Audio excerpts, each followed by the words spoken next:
Well, thanks, Paul, and it's a real pleasure to be here. Of course, Fairfax's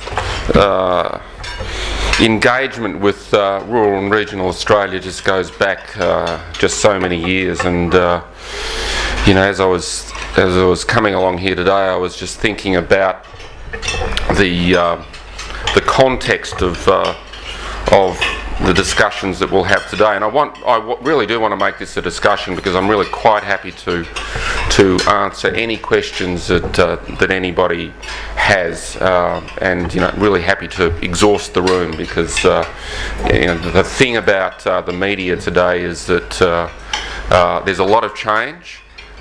There's no easy answers, and I get a lot from talking to people and hearing their views of what's occurring.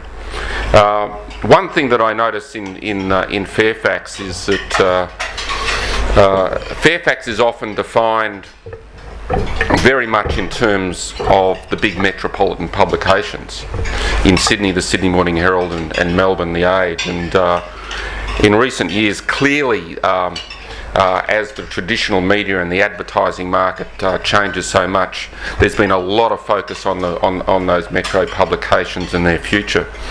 But it's really important that people in this room particularly understand just how much we understand that we work across the entire country, in fact more than just Australia. In fact, we're an Australasian business. We have a great depth of regional product right through New Zealand, and something in the order of 48% of our earnings, 48%, half of the profits of the company come from our regional and our agricultural products, so they're critically important to us. And this is reflected on the fact that after our recent annual results, I went on a road show, and I try and get out as far as often as I can from the head office here at Piedmont, and I've covered a lot of Australia and a lot of New Zealand. I've been out to out in the west, out to Mandurah, our publication there. Been to our Perth radio stations, our Adelaide, ag and regional publication offices in Adelaide. Up to Brisbane, out to Ormiston, the plant there. Been to Wagga, been to Albury Wodonga, went out to Dubbo. Been across to Christchurch, Hamilton, Auckland, and Wellington, and I'm heading off to sort of Ballarat, Bendigo, Newcastle, Illawarra next week. So I'm really trying to sort of absorb and engage our people in terms of the sorts of changes that are going on. And I thought I might just talk to you about the sort of things that I'm talking to them about, because clearly, it's we have 8,500 people in our organisation, and 8,500 people are going through a lot of change, and they're asking a lot of questions about why they're being impacted by a lot of change in their businesses, particularly in regional areas, when the big changes in the media haven't impacted as much on their workplace as they clearly have in the metropolitan markets. And this is a reasonable question. People sort of say, well, why have my friends lost their job? Or why have my friends been made redundant? When in fact we're on budget, and we might even be in fact doing a bit better than last year. And these are really important questions. So let's just look at the nature of the media marketplace at the moment. There's absolutely no doubt that the big metropolitan publications have not got anything like the revenue that they once had, and this goes beyond the fact that print classifieds are no longer in the Sydney Morning Herald or the Age to anything like the degree they were. What's happened in the last few years, particularly after the financial crisis of 2008, is there's been a big reduction in display advertising, and that has not just been percentage point here and there. These are double-digit drops every year for a number of years. And this is massively changing the nature of those publications and have driven a lot of change. Now, when we stand back and look at the media, we don't, what we've determined is that the sort of changes that we're seeing here are not issues about geography. It's not about a change that will happen in Melbourne or Sydney that's not going to occur in Newcastle or Illawarra or Dubbo or Wagga or Albury-Wodonga. It's just a matter of when. Because what you do is that you look at communities and you look at the impact upon traditional print advertising, and there's a direct correlation between the usage of broadband connectivity and the change in consumer habits that brings and the impact upon print advertising.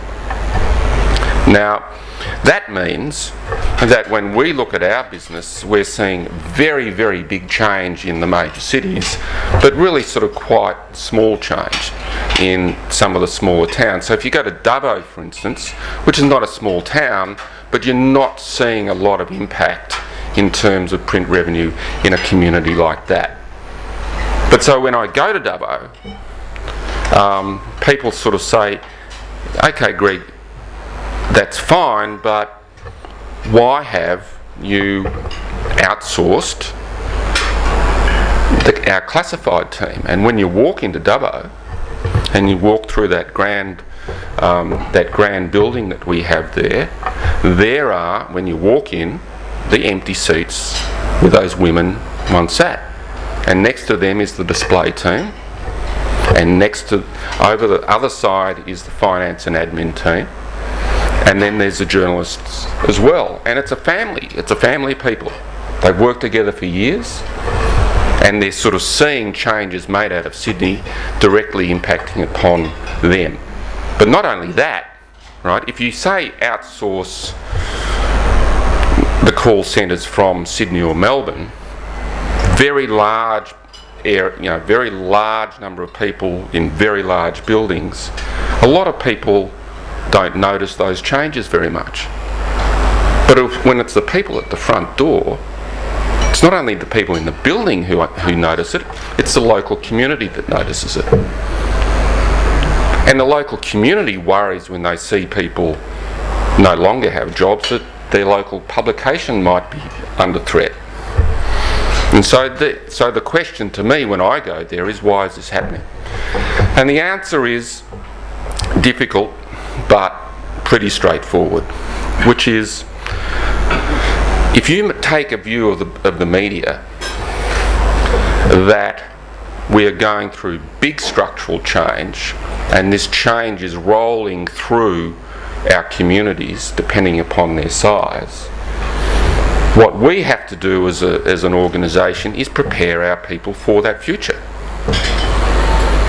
And what that means is that you have to run your businesses as efficiently as possible. So the old notion of running a newspaper business where you did absolutely everything, from write the story to actually manufacture the newspaper, and it was all done within that, there's different models. There's different ways of doing it. There's more efficient ways of doing it than in the past. Now, I joined Fairfax in 1976. I had a typewriter on the desk. I had a fixed line telephone. I was in Melbourne for the Financial Review. There was a telex operator at the back, and there was an ashtray full of butts from the bloke who had the desk the day before, which he never bothered to clean. So it was a different sort of world, and that was a world where the sort of business that I'm describing, where we did everything from top to bottom.